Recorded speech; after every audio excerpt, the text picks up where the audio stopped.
ठीक है, तो आज अपन शुरू करते हैं। आज लेके आ गए अपन एमसीक्यू का दूसरा पार्ट, मोस्ट इम्पोर्टेंट एमसीक्यू 400 रहेंगे। आज दूसरा पार्ट है। इसका पहला पार्ट प्ले लिस्ट में डाला है 150 तक का। आज 50 से 100 तक बताएंगे। ठीक है, 400 कराएंगे टारगेट है। जो भी WCL का पेपर देने जा रहा है ना, जरूर देख के जाए। ठीक है, और आपको आगे वीडियो चाहिए तो सब्सक्राइब कर दीजिएगा तो आपको मिलते रहें। ठीक है, इसका पहला पार्ट डाला हुआ है। ठीक है, ठीक है, शुरू करते हैं। आज का पहला क्वेश्चन है अपना, which of the following mention coal subsidiary coal India है जो नो अंडर। इनमें से कौन सी माइंस में सब्सिडरी में अंडरग्राउंड माइंस एक भी नहीं है कोल इंडिया की, है ना। ये चीज सबको पता है, किसमें नहीं है, एनसीएल में एक भी अंडरग्राउंड माइंस नहीं है। ठीक है, इसका राइट आंसर क्या होगा अपना सी। ठीक है, जल्दी करेंगे, ज्यादा समय बर्बाद ना हो जाने, है ना। अगला है कौन सा है, वास्का एंड टिपोन मेथड वॉज प्रैक्टिस। ठीक है, ये मेथड होती है, कहाँ प्रैक्टिस की जा रही है। ठीक है, आ सकता है कहीं पे था भी नहीं क्वेश्चन, है ना, तो कहाँ करी जा रही है, इसका आंसर क्या होगा अपना बी, NECL। ठीक है, अगला देखते हैं, chances of over riding of gallery is most with. ठीक है, ओवर राइडिंग गैलरी का चांस सबसे ज्यादा कब होता है, ठीक है, कौन सी मेथड में। ठीक है, ये क्वेश्चन आ सकता है, तो ब्लास्टिंग गैलरी मेथड में। इसका राइट आंसर क्या है अपना डी।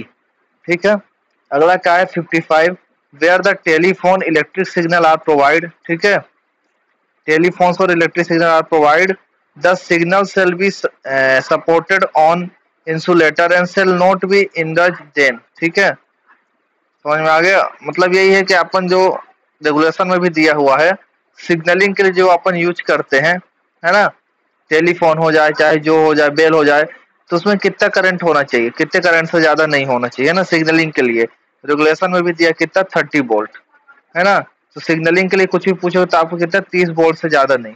ठीक है, सिया में दिया हुआ है, सेंट्रल इलेक्ट्रिसिटी अथॉरिटी रूल 2010 में, है ना, सिग्नलिंग के लिए 30 वोल्ट से ज्यादा नहीं। अगला है as per Indian electricity rule, वही सिया, where hand held portable apparatus, है ना, जिसे hand held portable apparatus drilling cutting machine, drill hole करने वाली मशीन हो गई, जिसको एक जगह दूसरी जगह ले जा सके। ठीक है, तो उसके उसमें कितने वोल्टेज से ज्यादा नहीं होना चाहिए। ठीक है, हैंड हेल्ड अपर्चर जो भी अपन यूज करते हैं ना, हाथों से यूज होने वाला, है ना, जो मशीन है इलेक्ट्रिक।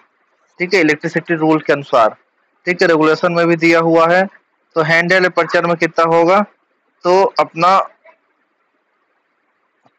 125 वोल्ट से ज्यादा नहीं होगा। ठीक है, कितना 125 वोल्ट। ठीक है, अगला the term of lay in wire rope is use to denote.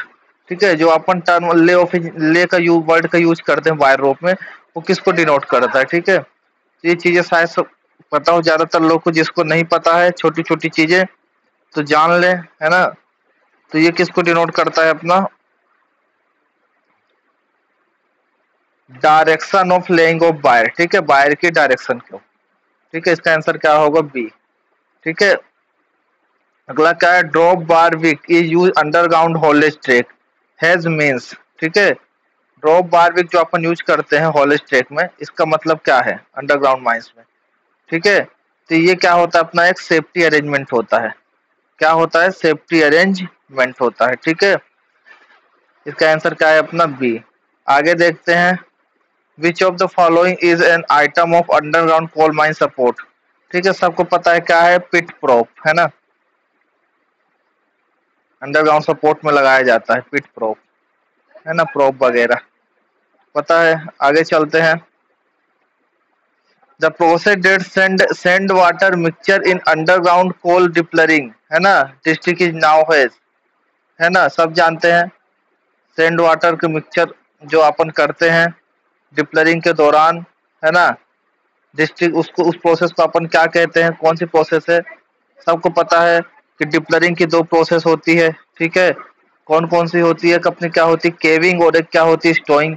ठीक है, जब अपन डिप्लरिंग करते हैं, है ना, तो जो खाली जगह बच जाता है पिलर काटने के बाद, तो अपन क्या करते हैं, रूफ होल एयर ब्लास्ट ना हो, इसके लिए पाइप के माध्यम से क्या करते हैं, बालू और रेते के मिक्सचर को भर देते हैं।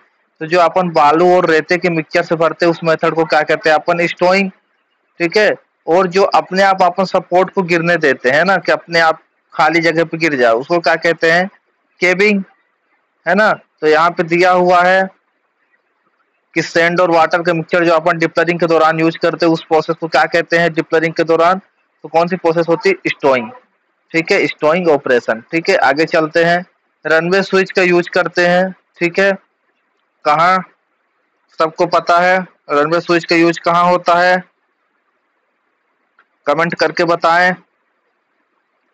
रनवे स्विच का यूज अपन कहाँ करते हैं? इसका आंसर क्या है अपना? ए, डायरेक्ट रोप फॉलेज में। ठीक है, आगे चलते हैं। No binding rope shall has been use more than. ठीक है, बाइंडिंग रोप की एज कितनी होती है सबको पता है? 3.5 साल। ठीक है, रेगुलेशन में दिया है। इसका आंसर क्या है? 3.5 साल। ठीक है। रिकैपिंग कितने? हर 6 महीने में, 6 मंथ में रिकैपिंग। ठीक है, रेगुलेशन में दिया है। ठीक है ना। और बाइंडिंग रोप की एज पूछता है कितनी? 3.5 साल। ठीक, the track gauge with use for direct rope haulage in underground coal mine. ठीक है, ट्रैक गगेज जो अपन यूज करते हैं उसकी चौड़ाई क्या होगी डायरेक्ट रोप फॉलेज में, अंडरग्राउंड माइन में? ठीक है, इसके पूछने का मतलब ये है। ठीक है, इसका आंसर क्या होगा? ये थोड़ा अलग क्वेश्चन है। इसका आंसर क्या होगा? 0.6 मीटर। ठीक है, इसको सेंटीमीटर में भी पूछ सकता है, एमएम में भी पूछ सकता है, कोई दिक्कत नहीं है। ठीक है, ट्रैक गगेज की चौड़ाई 0.6 मीटर। A coal seam in India said to be a thick when the thickness is more than. ठीक है, थिक सीम अपन कब कहते हैं? ठीक है, इंडिया में किस सीम को कहते हैं कि वो थिक सीम है? तो दिया हुआ था वहां पे, है ना। किसको कहेंगे? अपन पढ़े भी हैं, जो 4.5 मीटर से ज्यादा मोटी है उसको अपन क्या कहते हैं? थिक सीम। ठीक है, यहाँ तक कोई दिक्कत है ना। 1.5 है तो थिन, है ना, दिया हुआ है। एचपी सोनिस पढ़ सकते हैं आप लोग। A road in proper coal seam is called. ठीक है, तो ये तो सबको पता है। उस रोड को अपन किस नाम से जानते हैं? है ना, तो ये सब जाने रहो तो ठीक है। उसको क्या कहते हैं? गैलरी कहते हैं। है ना, आगे चलते हैं। Rock are massive when bedding plane are more than a मतलब डिनोट किया है meter apart. A is given by. ठीक है, रोक रोक आर मैसिव। ठीक है, कब रहेगा? इसका आंसर बताएं, ज्यादातर लोग जानते होंगे। तो मोर देन 1.2 मीटर में। ठीक है, मोर देन 1.2 मीटर है। मैं जब अपना बेडिंग प्लान 1.2 मीटर से ज्यादा रहे तब अपन रोक को क्या कहेंगे? तो क्या है? मैसिव है। ठीक है, कितना? जब 1.2 मीटर से ज्यादा रहेगा। ठीक है, तो इन चीजों को ध्यान रखेंगे WCR के एग्जाम को देखते हुए। आगे चलते हैं। When an underground gallery is driven equilibrium or forces distributory distribution of pressure taken can be better explained by। ठीक है, कौन सी थ्योरी है? सबको पता है, रूफ बोल्ट सपोर्ट। है ना, कितनी थ्योरी पे डिपेंड करता है? 3 थ्योरी। कौन कौन सी? सस्पेंशन थ्योरी, की थ्योरी, है ना, सबको पता है ना। और तीसरा क्या होता है अपना? प्रेशर आर्क थ्योरी, है ना, उसी को कहते हैं। क्यू थ्योरी, सस्पेंशन थ्योरी और बीम थ्योरी। है ना, 3 थ्योरी पे डिपेंड करता है। कोई पूछता है रूफ बोल्ट कितने प्रिंसिपल पे वर्क करता है? कितने प्रिंसिपल? 3 है ना, कौन कौन से? सस्पेंशन, की और कौन सा? बीम। है ना, सस्पेंशन में क्या रहता है कि अपना जो डिफरेंट लेयर रहते हैं उनको इकट्ठे अपन क्या करते हैं?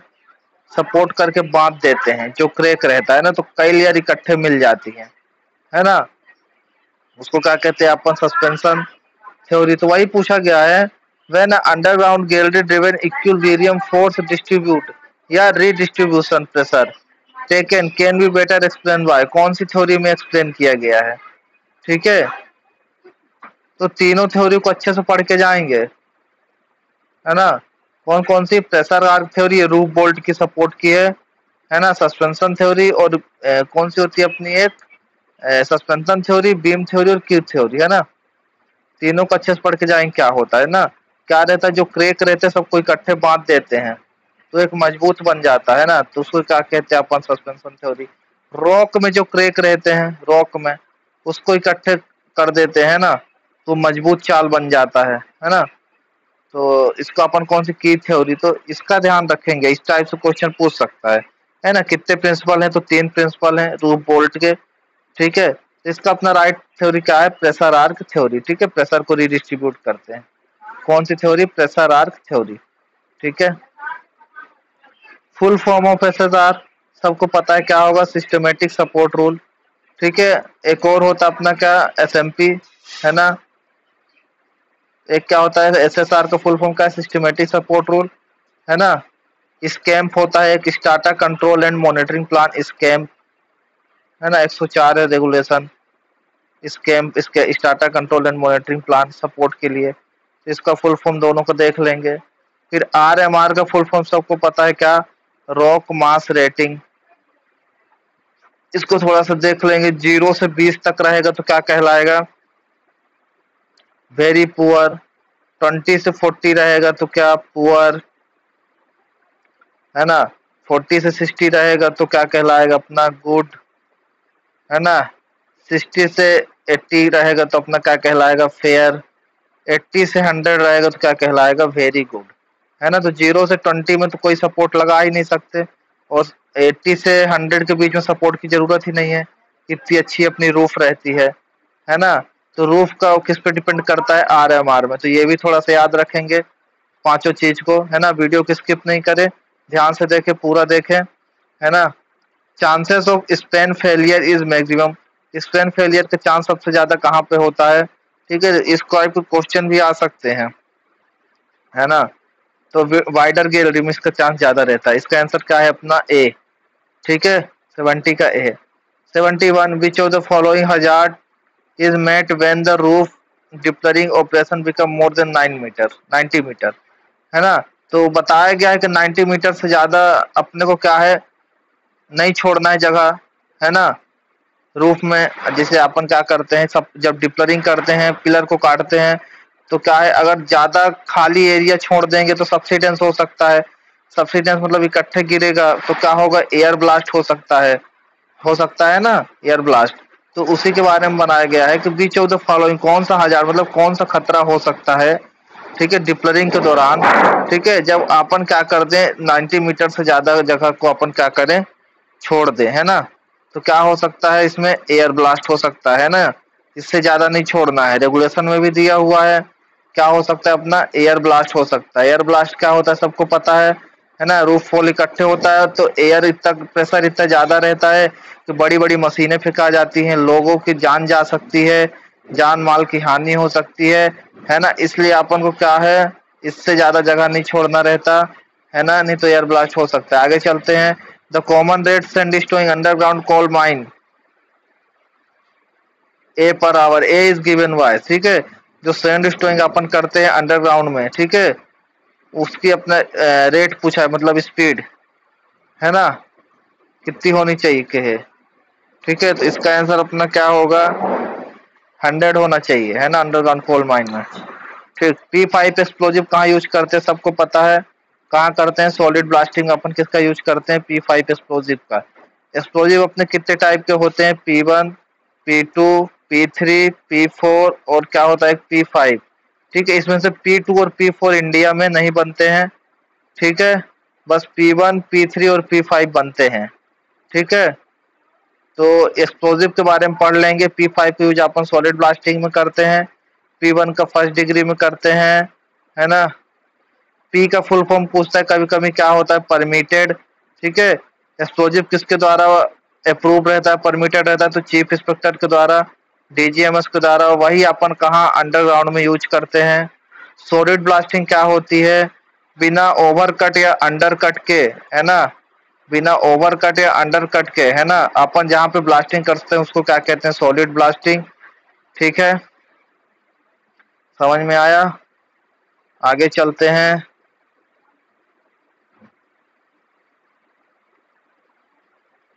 HDL, side discharge loader, HDL का फुल फॉर्म क्या होता है, साइड डिस्चार्ज लोडर।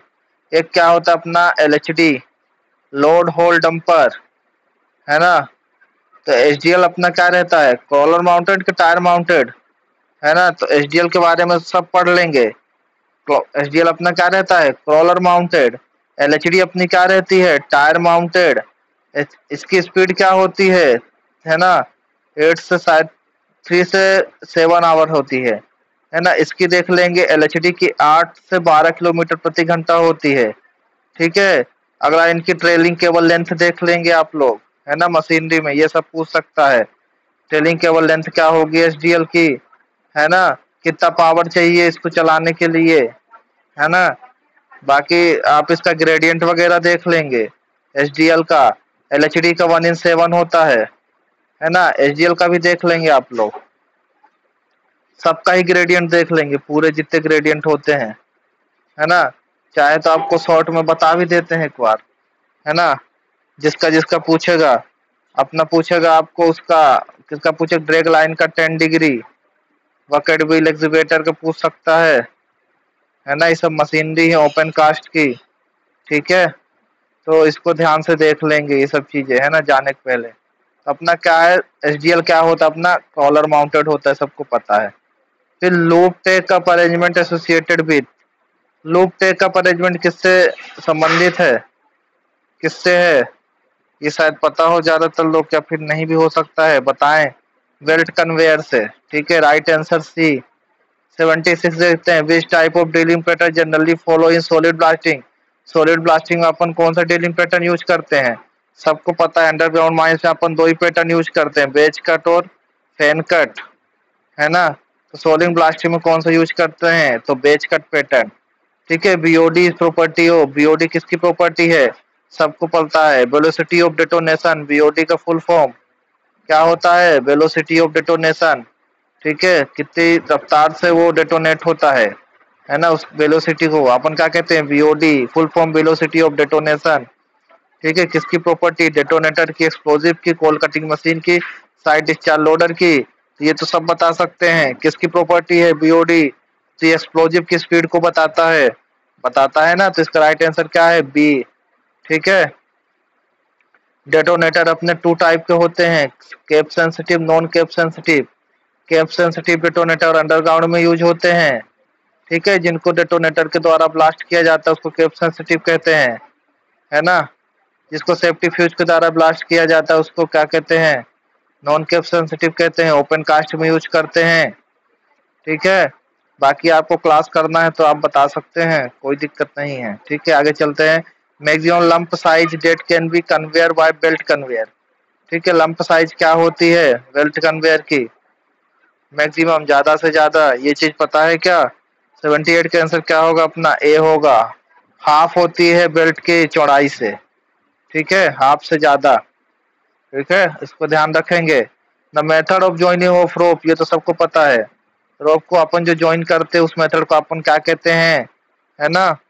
तो इसमें तो कोई दिक्कत नहीं है, क्या कहते हैं, रोप स्लाइसिंग कहते हैं, स्प्लाइसिंग, है ना। अगला अपन मैन होल में आते हैं, manhole should be provide along haulage length conveyor a metre, है ना, डिस्टेंस, ठीक है। मैन होल कितनी दूरी पे बनाया जाता है ना, इसके बारे में देखे ध्यान से, तो कितना, 20 मीटर में, है ना। वैसे तो मैन होल का अपना डिस्टेंस कितना 10 मीटर में रहता है, जब ग्रेडियंट कितना रहता है 150 से शायद ज्यादा रहता है, तो अपन 20 मीटर में बनाते हैं। मैन होल की ऊंचाई कितनी रहती है, 1.8 मीटर रहती है ना। मैन होल की गहराई कितनी रहती है, 1.2 मीटर रहती है, ठीक है।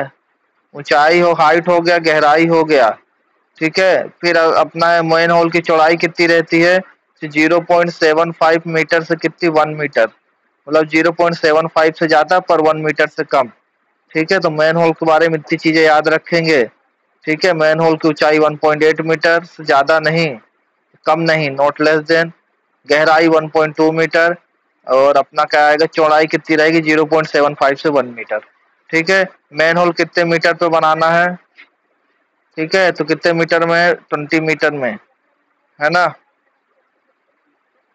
दिया है। Manhole should be provided along haulage length every metre distance, ठीक है। कितनी दूरी पे, 20 मीटर पे, ठीक है। Over speeding coal tub are restricted by, ठीक है, किसके द्वारा जब ओवर स्पीड कंट्रोल की जाती है, कौन से सेफ्टी डिवाइस के द्वारा, ठीक है, तो ये सबको पता है किसके द्वारा की जाती है,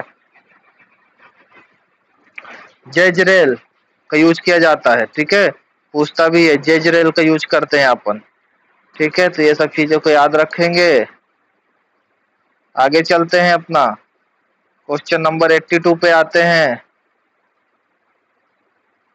इन खासकर ना पूरा cutting narrow driveage with the help of pickup now hedge. ठीक है, ये क्वेश्चन आ सकता है, थोड़ा हटके है। हाँ, जो अपन ये करते हैं कटिंग, इसको के कौन सी कटिंग कहते हैं, खासकर पूरा में जो कटिंग यूज की जा रही है ना, कौन सी कटिंग यूज की जा रही है, कौन सी करी जा रही है, मूल कटिंग। आंसर इज सी। अगला देखते हैं, spiral arrangement with jib of CCM coal cutting machine. CCM का फुल फॉर्म इज नाउ है, स्पाइरल अटैचमेंट रहता है जो। ठीक है, सीसीएम उसको किस नाम से जाना जाता है। ठीक है, सीसीएल का फुल फॉर्म कोल कटिंग मशीन। 83 का आंसर क्या है, बी घूमर। ठीक है, GUMMER। ठीक है, आगे चलते हैं 84 में। Which type of cable are use in portable transportable aperture.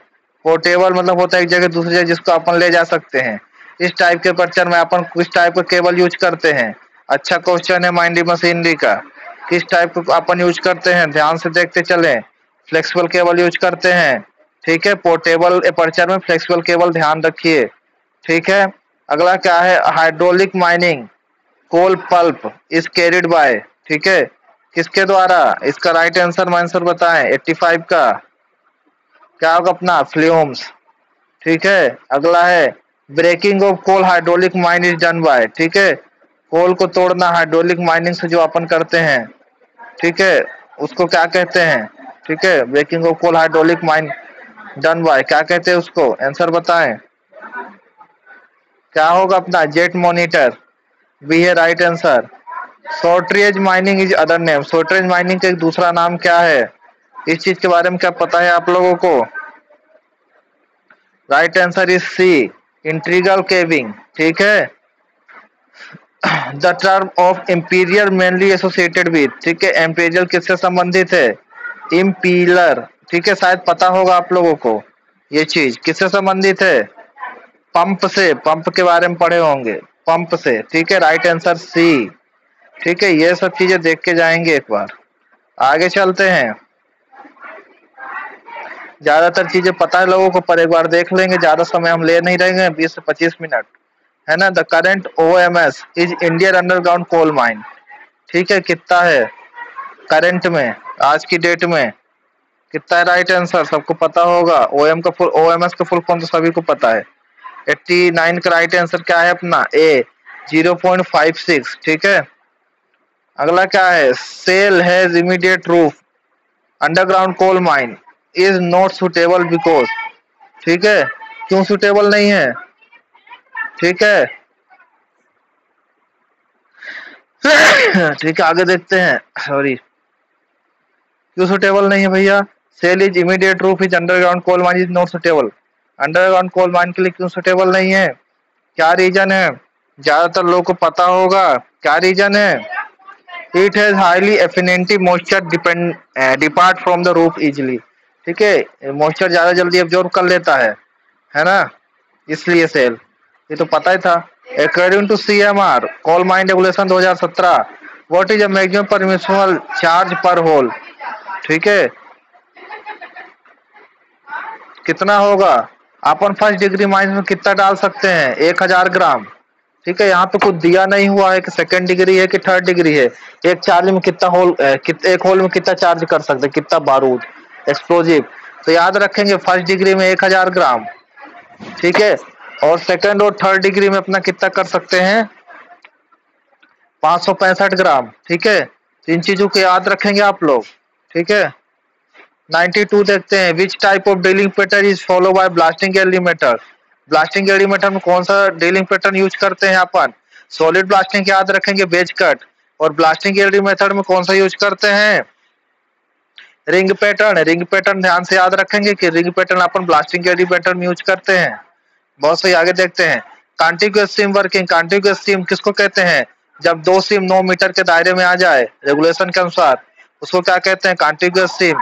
इनके बीच के डिस्टेंस कम से कम कितना होना चाहिए? दो के बीच का डिस्टेंस कम से कम 3 मीटर रहना चाहिए रेगुलेशन के अनुसार। दो चीजें बता दी बहुत जरूरी। अब जो क्वेश्चन बोर्ड है उसको पढ़ते हैं। कॉन्टिग्युअस स्ट्रीम वर्किंग टू स्ट्रीम है ना, must be with in a part. कितने मीटर में आ जाता है? अपन को कॉन्टिग्युअस स्ट्रीम कहते हैं, दो स्ट्रीम। ठीक है, तो ये तो सबको पता है कितना 9 मीटर हम बता भी दिए है ना। आगे चलते हैं। What should be the water requirement hydraulic mining method if the deep of stream more than 45 degree. Hydraulic mining method से अगर अपन माइनिंग कर रहे हैं तो अपने को वाटर कितना चाहिए अगर स्ट्रीम का ग्रेडियंट मोर देन 45 डिग्री है। ठीक है, ये क्वेश्चन अच्छा है, इसको ध्यान रखिए। इसका राइट आंसर क्या है अपना? ए है भैया, 1 मीटर क्यूब पर टन ऑफ कोल। मतलब 1 टन ऑफ कोल प्रोडक्शन कितना? 1 मीटर क्यूब चाहिए। ठीक है, अगला है अपना मिथोनोमीटर किस प्रिंसिपल पे वर्क करता है? सबको पता है, बताते चले। व्हीट स्टोन ब्रिज प्रिंसिपल पे वर्क करता है मिथेनोमीटर। ठीक है, आगे चलते हैं। Which gas following is now marsh gas. Marsh gas के नाम से किसको जाना जाता है? सबको पता है। आगे चलते हैं, बता देते इसका आंसर। राइट आंसर क्या होगा 96 का? मीथेन को मार्स गैस के नाम से जाना जाता है, CH4। ठीक है, CH4 मीथेन मतलब फायर डैम को अपन मार्स गैस के नाम से भी जानते हैं। ठीक है, आगे चलते हैं, चलते ही रहते हैं। मजा आ रही हो तो बताए, जल्दी जल्दी करा रहे हैं। 97 which gas is synonym with white dam. White dam का सिनोनिम मतलब समानार्थी। किस क्या फॉर्मूला है व्हाइट डैम को किस नाम से जाना जाता है? सबको पता है, जल्दी जल्दी बताते चल लें। क्या है? CO। व्हाइट डैम को किस नाम से जानते हैं? CO। सबको पता है ना, फायर डैम को CH4। ठीक है ना, मीथेन। फायर डैम को क्या? CH4 है ना। छोटी छोटी चीजें। Exchange of fire underground coal mine establish. ठीक है, किस किस किस थ्योरी के अनुसार अपन अंडरग्राउंड कोल माइन में एक्सचेंज ऑफ फायर मतलब फायर के लिए बैठाया जाता है? ठीक है, किस थ्योरी के अनुसार? जो अंडरग्राउंड माइंस में अपन फायर प्रूफ वगैरह करते हैं है ना, फायर के लिए व्यवस्था। ठीक है, तो किसके अनुसार? ग्राहम रेशियो है ना, आग का पता लगाने के लिए करते हैं ना स्पॉन्टेनियस हीटिंग का। किसके द्वारा? अंडरग्राउंड माइंस में फायर का पता लगाने के लिए ग्राहम रेशियो है ना। ग्राहम रेशियो क्या होता है? CO upon CO2। CO form O2 absorb. Graham ratio ध्यान रखेंगे है ना। इसके पैमाने याद रख लेंगे। 0.5% में क्या होता है, 1% में क्या होता है, 2% में क्या होता है ना। चलिए, बहुत अच्छे। Friction clutch is use for. Friction clutch का यूज कहाँ किया जाता है? राइट आंसर अपना क्या होगा? सबको पता है, एंडलेस हॉलेज में। ठीक है, तो आज की क्लास अपनी यही करते हैं, आगे जाइए आप लोगों को। ठीक है।